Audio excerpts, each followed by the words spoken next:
Hello? Welcome to Illuminations, ladies and gentlemen, and welcome to the first in 4 exciting and excellent presentations. It's a great pleasure to have this man back on board. He, of course, works for Counterintelligence, works in Washington, D.C., and therefore there's only so much I can actually tell you about him without endangering all your lives. In fact, I'm not even sure his real name is Nigel West. But what we do know is he's a military historian. He specialises in intelligence and security issues. He's written over 30 books, and the Sunday Times describes him as the unofficial historian of the Secret Service, and the Observer calls him the expert's expert. Please welcome, talking about a duplicitous Welsh spy, Mr. Nigel West.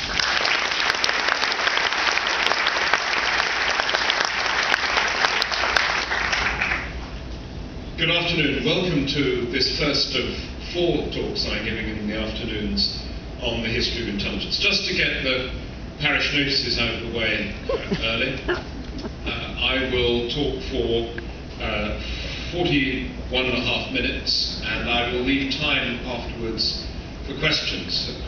Feel free to ask questions on any topic related to security and intelligence, and not just what we're going to be talking about this afternoon. Each talk will be accompanied with a bibliography. For those of you who want to learn more about the intelligence community, at the back of the room there's a bibliography, and today's bibliography will change each day, but today's bibliography is the 10 best books written on the subject of intelligence. And after this talk, I will be up in the library, and for those of you who want to chat or want to make an investment in one of my books, I'll be very happy to reduce its value by inscribing it. So it's with some trepidation that I stand before you today, because a year ago I was on the Queen Mary 2 and I gave a talk, and at the end of it, an Australian lady rushed up to me and she said, "Nigel," she said, "that was absolutely superfluous." I didn't know really what to make of that. But she then went on to say, she said, this is my Australian accent, by the way. She said, "Nigel, you seem to have had an interesting life. You're going to write a book about yourself. You're going to write an autobiography." And I replied, yes, that I had been thinking of writing my memoirs, but that much of what I had done had been quite sensitive. So this book would probably have to be published posthumously. There was a long silence while she took that in, and she said, "Oh, good, well, let's have that soon then."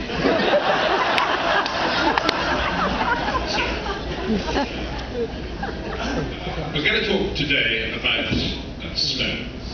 Snow is a partial anagram of the surname of one of the most extraordinary spies of all time. His name was Arthur Owens, and he was born in 1899. And I say he was extraordinary because he actually affected all our lives. He had the most extraordinary impact on the Second World War, although he never knew it himself. He was not a particularly nice individual. He behaved appallingly to his own family.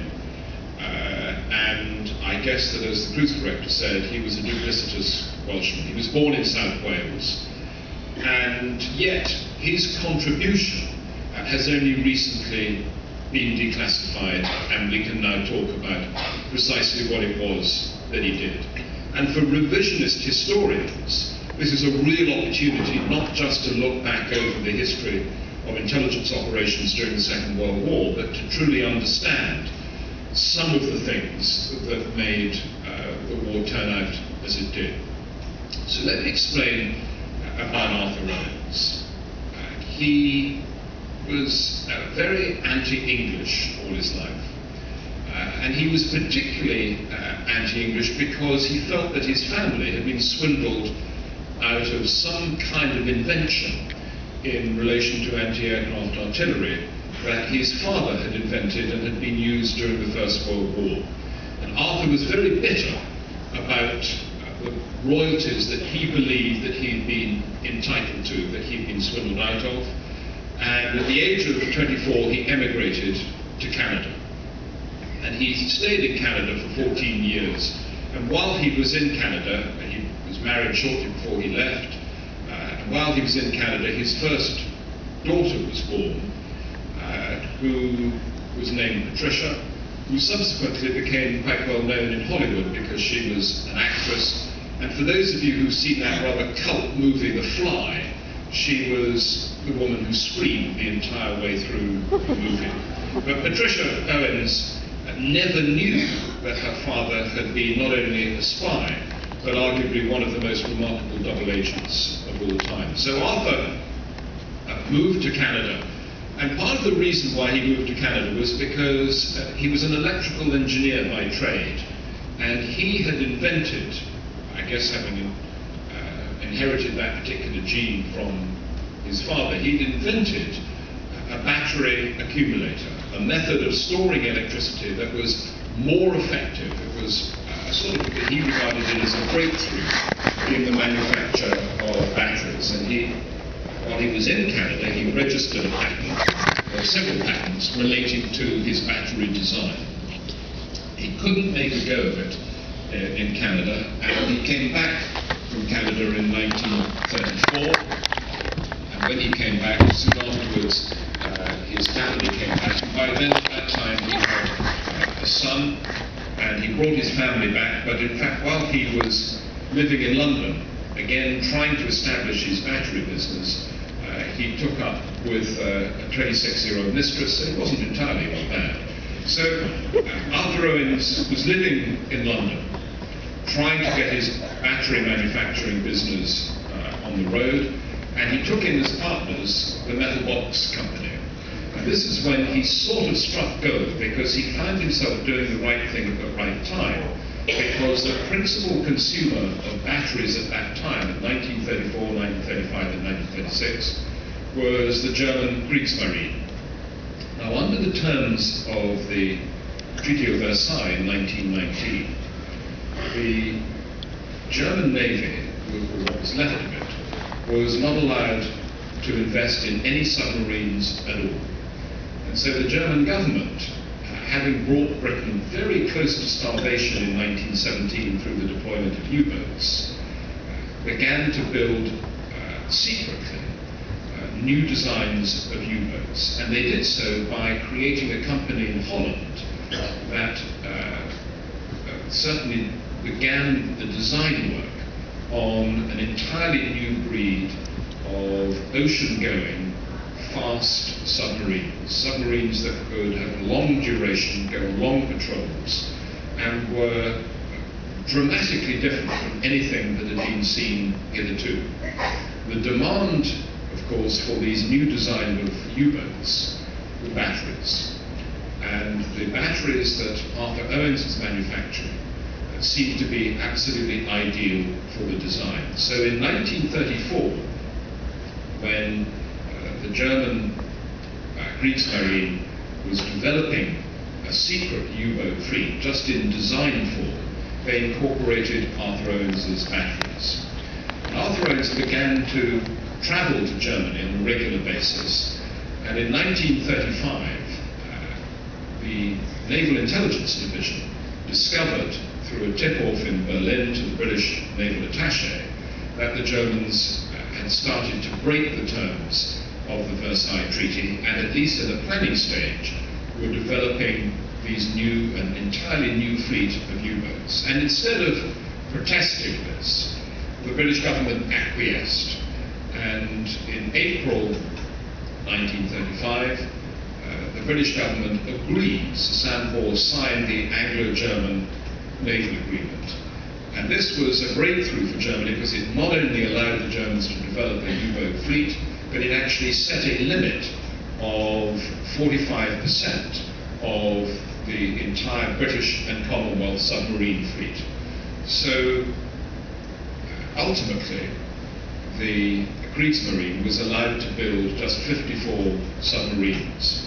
But in 1935, this program was just in its infancy. And the person who knew most about the building program was Arthur Owens, because he was traveling to the Baltic and going to the shipyards and seeing the various different keels being laid down. And as a consequence of that, he was developing a lot of very important naval intelligence. And that information filtered through to the Admiralty in London, and shortly after the signing of the Anglo-German naval agreement, the pressure was on the Admiralty to monitor the German developments, not just to make sure that they complied with the Anglo-German naval agreement, but also to see whether or not they were going to break the terms of it, and also to try and look at the designs of the new German U-boats. So there was a lot of sensitivity about the subject of submarines because of the effectiveness of the blockade that had been effected by U-boats in 1917. So this was a major issue at the time. Arthur Owens was the key to this information. Arthur Owens, being a duplicitous Welshman, was perfectly happy to sell his batteries, completely legitimate, to the German Kriegsmarine. He wasn't quite so happy to be interviewed by the Admiralty when he returned from his trips from Germany. Being a duplicitous Welshman, he told his German hosts that he had been called in for interviews by the Admiralty and that he had started to supply information to the Admiralty, but he offered to his German hosts to alter the information in any way they wished in order to mislead the English. And that was his first step as a double agent. And very gradually, as the U-boat fleet developed, Britain came to depend very largely on Arthur Owens for the detail of the information, because up until then, the Admiralty's Naval Intelligence Division had only one really important source of information. It was a man called Otto Kruger. Now, Kruger, in 1914, had been a German naval engineer, and he'd made the terrible mistake of striking a fellow officer. That wasn't so much the problem. The difficulty was that the fellow officer was a cousin of the Kaiser's, and he therefore had been thrown out of the German Navy, the Admiralstab, and being embittered, he had travelled to Rotterdam and had visited the British Secret Intelligence Service station in Rotterdam and had volunteered information. And in the First World War era, he was the principal source of naval intelligence about Germany. For example, damage reports and casualty reports after the Battle of the Dogger Bank and the Battle of Jutland. In the interwar period, he was elected head of the German Confederation of Industry, and therefore he had an enormous amount of information that was not readily available to the Allies. And so Kruger became a very important source, and his code name was TR-16. But of course, the running of agents is always kept separate, and so they were compartmentalized. Kruger didn't know about the existence of Arthur Owens. Owens didn't know the existence of Kruger, but their information, when synthesized by analysts, provided a reasonably good picture of the clandestine U-boat program. And as a consequence of that, Arthur Owens became a focus of attention for both the Admiralty Naval Intelligence Division, the British Secret Intelligence Service, who were also running Otto Kruger, and MI5, the British Security Service. Why? Because it turned out that another source of information for the Germans at that time was an airman named Christopher Draper. He had been recruited through an advertisement in the newspaper offering work to unemployed officers, and at the period of the Depression, it seemed reasonably harmless to supply information to a post office box in Belgium. And this particular post office box turned out to be a cover for German military intelligence, the Abwehr, who had been interested in trying to recruit informants amongst ex-officers in the United Kingdom. That was their way of developing sources of information in the UK. But Christopher Draper was smart enough to realize that the kind of information that he was being asked for was borderline secret. And he reported this to the authorities, and MI5 put a check on the address in Belgium, where he was sending his letters. And this address, a post office box in Belgium, was exactly the same post office box that was given to Arthur Owens. So this was a breach of tradecraft, of course, but it also enabled MI5 to to monitor all the correspondence to that address and established that Arthur Owens was not quite as trustworthy as he appeared to be. It certainly looked as though he was, he'd never declared this contact with the German military intelligence service, and it appeared that he was another source of information for the Germans. So when war broke out in September 1939, the very first German suspect spy to be arrested in the Second World War was Arthur Owens. Because he had been in contact with the Admiralty and Secret Intelligence Service and indeed MI5, who had sat in on some of his interviews with the Admiralty, they had all decided that he was unreliable and untrustworthy and he should be taken into custody. He was arrested on the very first day of the war.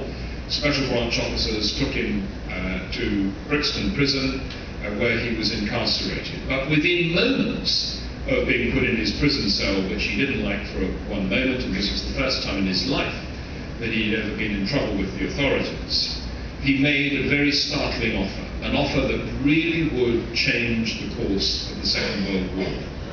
He explained that he had indeed been in clandestine contact with the German military intelligence service. He acknowledged that not all the information he'd supplied to the Admiralty had been entirely accurate. But his really startling disclosure was that the German military intelligence service had anticipated the outbreak of the Second World War, and acknowledging that he would no longer be able to travel to the continent and probably not be able to correspond even with the PO box in neutral Belgium, a wireless transmitter had been deposited for him at Victoria Railway Station in the left luggage office. And instructions were with the suitcase, together with the transmitter and a cipher system. And Arthur Owens revealed his story to special branch detectives, who with an MI5 officer went down to Victoria Station and collected the wireless transmitter, took it back to the prison, and on the following morning, in compliance with his instructions, at about 8:10 in the morning, he set up his wireless transmitter, and using the cipher system, a fairly primitive hand cipher that had been supplied by the Germans, he established contact with the German military intelligence service. So this was the first time in the Second World War that any German spy in the United Kingdom had made direct radio contact with the enemy. And furthermore, this had been done with the support and compliance of the British Security Service. Now, you might wonder what on earth Arthur Owens was going to transmit to the enemy that would be of any value. And it's just worth remembering that in any period of conflict, in any period of war, one of the first broadcasts that is terminated is the broadcast of weather forecasting. Weather forecasting, of course, is of enormous value, particularly if you're going to run air raids.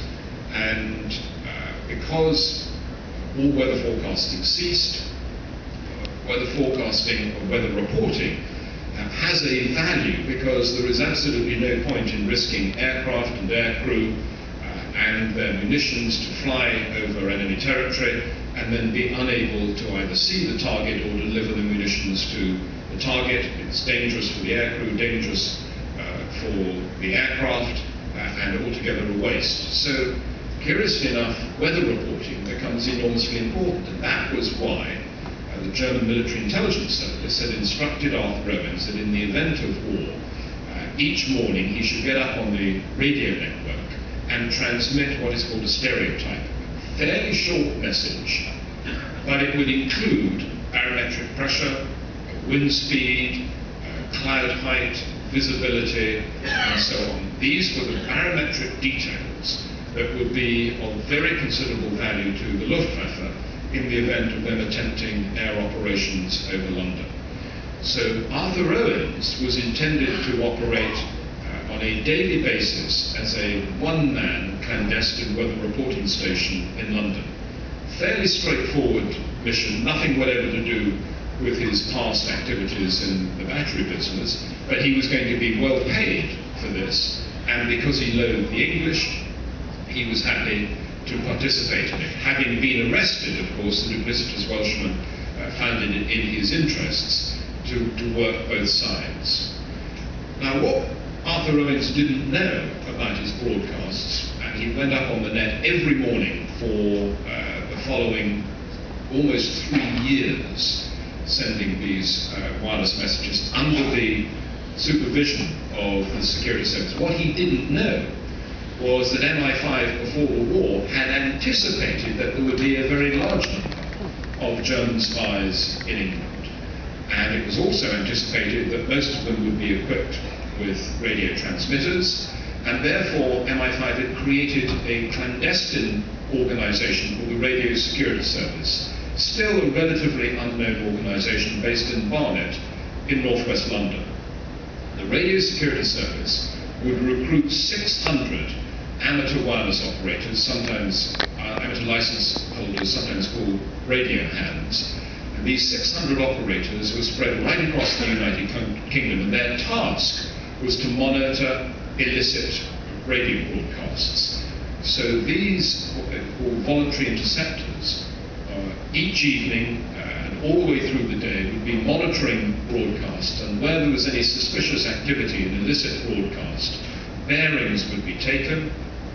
That would be able to identify the source of a broadcast, and then MI5 would be able to home in on the illicit transmitter and arrest the German spy. One small problem for the Radio Security Service: when they started work in September 1939, there was only one German spy to monitor, and that was Arthur Owens. Curiously enough, in 1938, a German spy operating on the south coast of England, a man called Hermann Goetz, had been arrested. And unbeknownst to MI5, this incident, his arrest and his imprisonment as a German spy, had caused such embarrassment in Berlin that Hitler had ordered the German military intelligence service, the Abwehr, to cease all potentially embarrassing operations in England, because he didn't want to compromise any future relationship with the British government. And so therefore, the Abwehr were curiously unprepared for war in terms of assets in the United Kingdom, and as for agents equipped with transmitters, Arthur Owens was the only one. So the Radio Security Service, having nothing else to do, started to monitor Arthur Owens's transmissions. Each morning, as I've described, he would get up on the net and he would transmit a message to his German controllers. The Radio Security Service would then monitor the airwaves in order to get the acknowledgement from the Germans and monitor any other traffic that followed. And they made a very curious discovery. What was so extraordinary about Arthur Owens's messages was that he transmitted them, as I've described, in a relatively primitive hand cipher that had been supplied by the Abwehr. And he transmitted those messages, and it was believed that his messages were going to be transmitted to the Abwehr's headquarters in Hamburg. Not so. In fact, by taking bearings on the acknowledgement that was transmitted to Arthur Owens each morning, it turned out that those acknowledgements were traced to a spy ship parked off the Norwegian coast in the North Sea.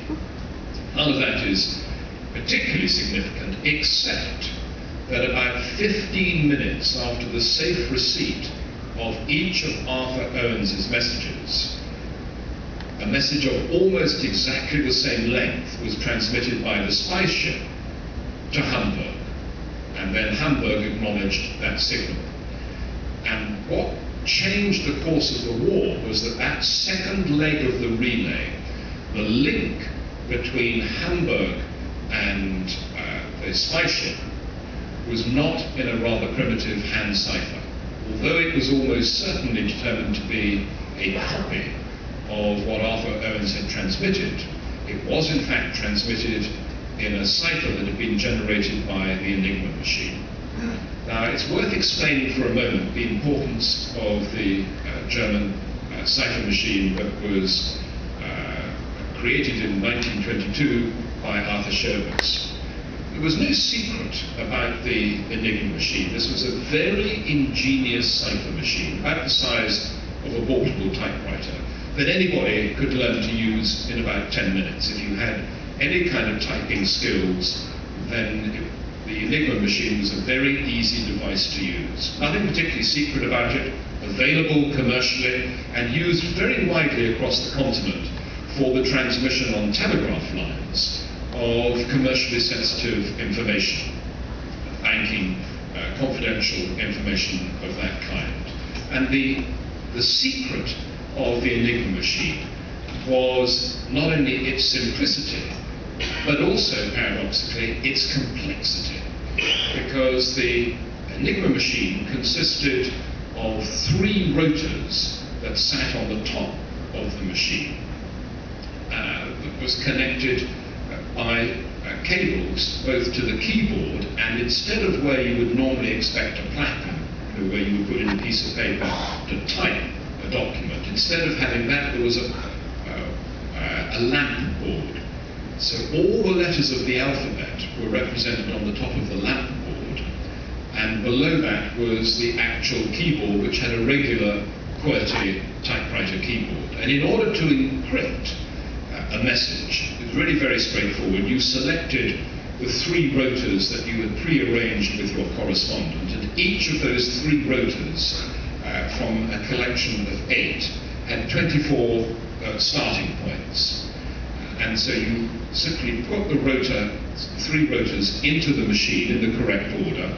You then selected the correct starting point for each of the 3 rotors, and then you just simply typed away. When you typed the letter T, it released a small electric current that either came from the mains or it had a battery attachment as well. It released a small electric current that passed through the 3 rotors, hit a mirror, an electrical mirror, and then passed the signal back through the 3 rotors, and then up to the plug board. And so when you press the letter T, let's say the lamp board for the letter U would show up, and that was the encrypted version of the letter T. Really very simple, provided you had set up your machine in exactly the same way as the correspondent with whom you wanted to communicate. Then nobody else would be able to read that traffic unless they had got exactly the right settings. And this was the machine that was adopted not just by the German military intelligence service, the Abwehr, but by virtually every branch of the German services, the Luftwaffe, the Kriegsmarine, the Wehrmacht, the railways, even the domestic police, Gestapo, SS. They all relied on the Enigma machine. And furthermore, they used different keys. The settings became known as keys, and some of the machines that were used were modified slightly with what became known as a plug board down at the front. But broadly speaking, exactly the same machines were used by all the different services, and the advantage of relying on this method of communication was that it was virtually impossible to break. That by the correct use of the Enigma machine, even possession of an Enigma machine wouldn't help you. That just simply proved how complex the device was, that it was virtually unbreakable. And it was estimated that it would take about 30 years through trial and error by going through every permutation to be able to break a message. And so this was the ideal machine to communicate in a very fast-moving war in September 1939, particularly during the Blitzkrieg of 1940, when German armed forces were moving well beyond the kind of positions that were static during the First World War, where there was a necessity for ground-to-air communication and coordination, where armor was thrusting ahead. The key to that kind of fast-moving battlefront was good communications. Good communications had to be encrypted. The Enigma machine was the ideal method of encrypting that traffic. There were 2 fundamental flaws to the Enigma machine. The first was, as I've described, when you press the letter T, releasing that electric current, and you can set up the lamp under the letter U. One problem with the Enigma machine was that if you pressed the letter T, it could never light up the letter T on the lamp board. And in terms of random, that means that there was actually a flaw in the system. To a cryptographer, to a mathematician seeking patterns, that was of small assistance. The second problem with the Enigma machine was that it was presumed that anybody eavesdropping, anybody intercepting and being able to recover a full message that had been encrypted on an Enigma machine, that they would not have access to the original clear text. And this is where Arthur Owens came in. Because at 8:10 each morning, he was transmitting a known message that had been compiled by MI5, transmitting it to the spy ship. The spy ship was then using the daily key, which changed as a security precaution each day. The German military intelligence service insisted that there be a changeover of keys, so the rotors were changed, the plug board was changed, the number of rotors, the selection of rotors were all changed at midnight each night, so that even if there had been, by mistake, some extraordinary breakthrough in one particular day's traffic, it would never affect any other day's traffic. And yet with Arthur Owens, 8 o'clock each morning, he was sending a known signal to the spy ship. The spy ship was then transmitting that identical message, encrypted on an Enigma machine, to Hamburg. And the second big flaw in the whole system was that the Abwehr, the German military intelligence services, used the same key for all of their communications right throughout Europe. Although they changed them every night at midnight, it was precisely the same key. So that key that was carrying Snow's message was the same key that was being used, for example, by agents in the Iberian Peninsula, communicating the messages passing between Madrid and Berlin, the Abstecher in Lisbon and so on. They all used the same key. And so for the first time, by the end of September 1939, cryptographers working for the Radio Security Service at Barnet were able to start to read other traffic around Europe that had been generated on the Enigma machine. Now, as I described, possession of the Enigma machine wouldn't allow you access to any of the traffic. It just simply proved that the machine was virtually unbreakable. And the other thing that was quite extraordinary about the Enigma machine is that in 1932, the Admiralty bought one of the machines and concluded that it was a brilliant design and ripped it off. The Admiralty created its own version of the Enigma machine, which became the standard use. It was the Type-X machine, and it became the standard British cipher machine really until 1947, when another variant called the Rock-X was introduced. So everybody acknowledged that the Enigma machine was a work of genius.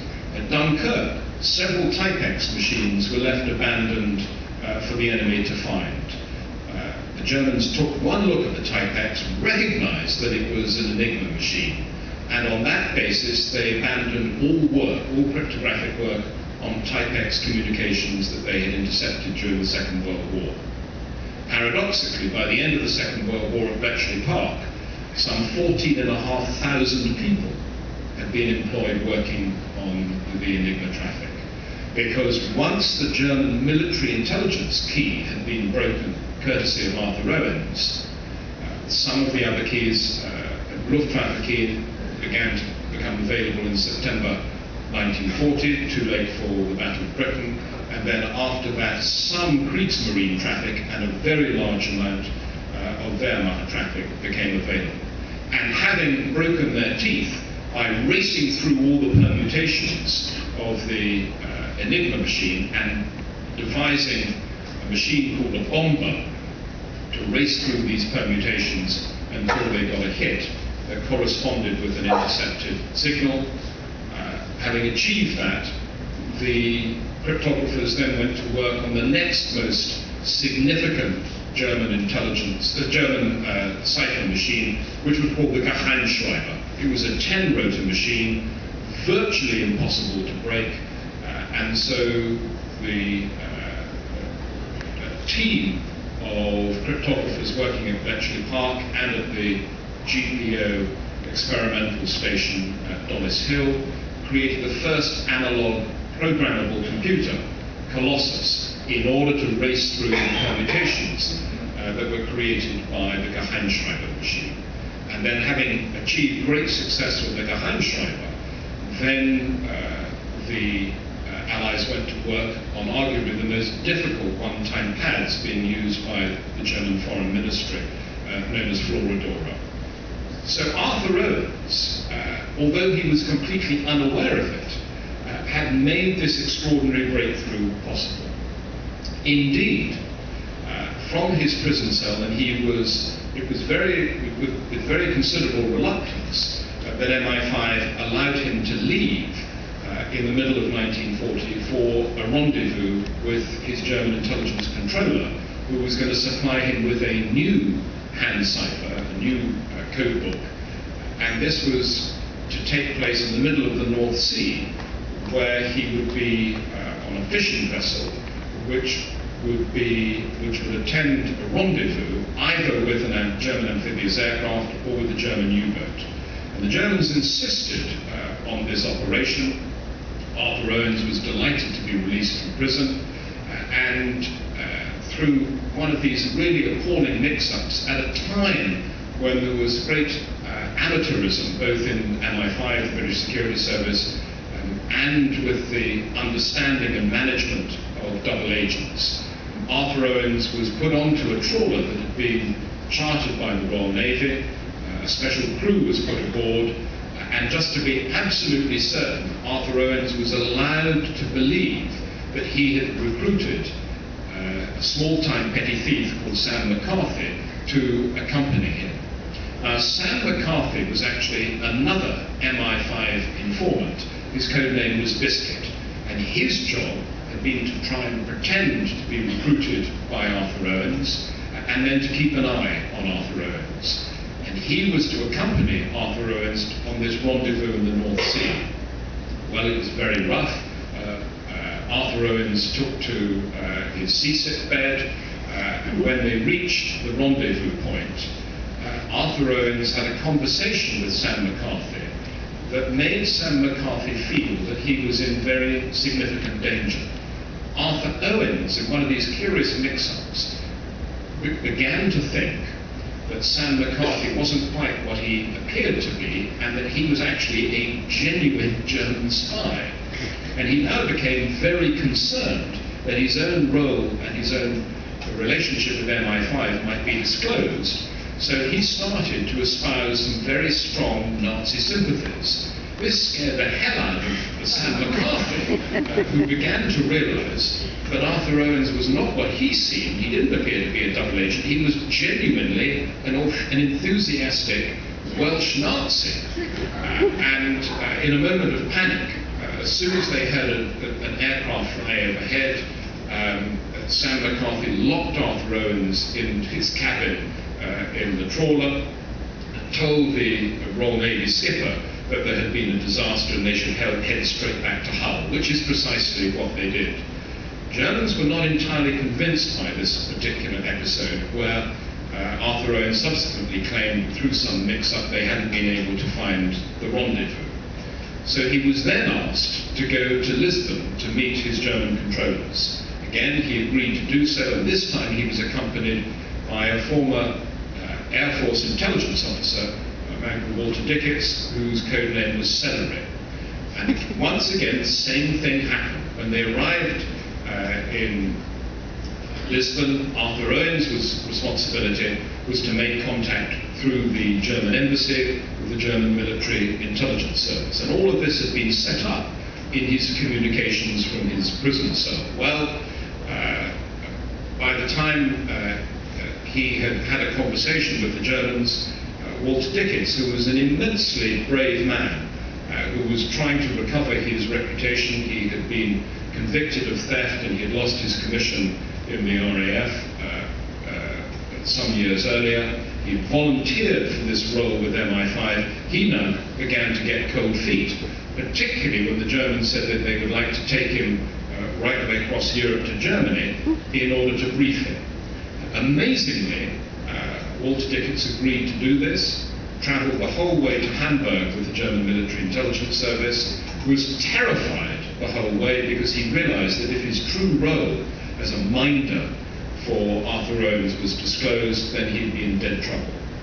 He also became aware that Arthur Owens acknowledged to the German military intelligence service that he had indeed been arrested by MI5 and that he had been forced to cooperate, but he claimed that he had been able to dupe MI5. And amazingly, his German controller seemed to accept this. And again, one of the astonishing intelligence coups of the war was the return of Arthur Owens and Walter Dicketts safely back to the United Kingdom. In 1942, the success of work on the Enigma machine became so critical that it was decided that it would no longer be possible to allow Arthur Owens his freedom, and so Arthur Owens, his son, and the 26-year-old mistress were all locked up, and they spent the rest of the war in prison. Arthur Owens never knew the actual scale of the contribution that he had made to the cryptographic war. What he did know was the Germans had asked him in the beginning of 1940 for details of the national registration system, food rationing documents, and other internal security paraphernalia that had to be carried by the ordinary British citizen. And the reason was the Germans were now determined to parachute more spies into Britain in order to support Arthur Owens. Happily, they supplied all of their agents who landed by parachute in England in September and October 1940 with emergency contact details, which was Arthur Owens. And Arthur Owens provided the national registration names, birth dates, and numbers, again supplied by MI5. So every single German agent who parachuted into England was a marked man. He was going to be caught, it would be inevitable. And they were. And by the end of the Second World War, about 85 double agents were being managed by the security service. Some of them were locked up at Ham Common at a secret detention centre. Others were locked up in Oxfordshire at a secret site called Camp 020R for reserve. Arthur Owens was released from prison soon after the D-Day landings in 1944. In the declassified files that have been released by MI5, it's clear that there was a discussion about releasing Arthur Owens because he had shown his loyalty somewhat to Britain, and there didn't seem any practical purpose in keeping him in prison, provided it was a certainty that he couldn't be in contact with the enemy again. His own role had been taken on by an MI5 wireless operator, and so the Germans never became aware that he had actually been imprisoned. At the end of the Second World War, he was paid off by MI5, warned that he should never discuss his role. He was in ignorance of the other double agents who had been either coerced or recruited into cooperating with MI5, and ultimately he went to live in Canada, couldn't make a go of it in Canada, returned to England, started a lampshade business in North London, couldn't make a go of that, and then moved to Ireland. And it wasn't until 1956, when some of the first details of German military intelligence service operations became available to historians, that some newspaper stories emerged about German agents who had been operating in Britain. And in particular, the focus concentrated on this mysterious man known to the Abwehr just simply by the code name Johnny. And some of the German military intelligence service personnel who had been interrogated after they had been captured at the end of the Second World War gave some details about Johnny, but of course they were never told that Johnny had been a double agent throughout the entire period. So poor old Arthur Owens went to his grave, died of drink in 1957, almost on the edge of being exposed by journalists as having been a German spy during the Second World War. His daughter, Patricia, never knew the role that her father had played. And when one looks back at the Second World War, of course, combat operations are won by the people who give their lives, not by spies in the background. But there is no question that the cryptographic war that was fought during the Second World War had a major impact in several different theatres of operations, particularly in the North Atlantic, particularly in the area where we are right now, particularly in the battle against the Kriegsmarine U-boats, had a big impact on the war in North Africa and Libya, and made a significant contribution to the success of D-Day, all because of one duplicitous Welshman. Thank you all very much indeed.